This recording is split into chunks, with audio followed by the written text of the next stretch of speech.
Why are you sad today? Me yasa kake bakin ciki yau? I lost my favorite book yesterday. Littafin da na fi so ya ɓata jiya. What can make you feel better? Mai zai sa ka ji daɗi? Talking to a friend might help.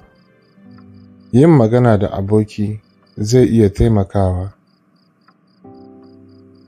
Is it okay to feel sad sometimes? Shin daidai ne a ji baƙin ciki a wasu lokutan? Yes, it is natural to feel sad. Jin baƙin ciki ɗabi'a ce. How do you deal with sadness? Ta yaya kake magance baƙin ciki? I pray and focus on positive things.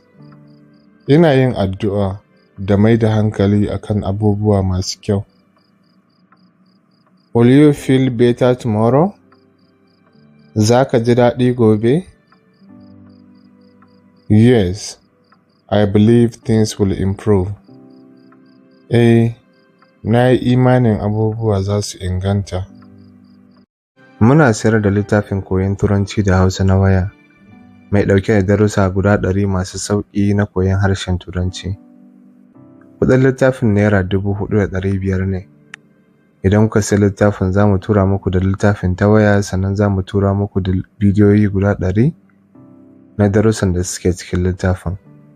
Idan kuma kuna buƙatar shiga ajin koyon harshen Turanci ko Larabci ko Hausa, to za ku iya yi mana magana ta WhatsApp.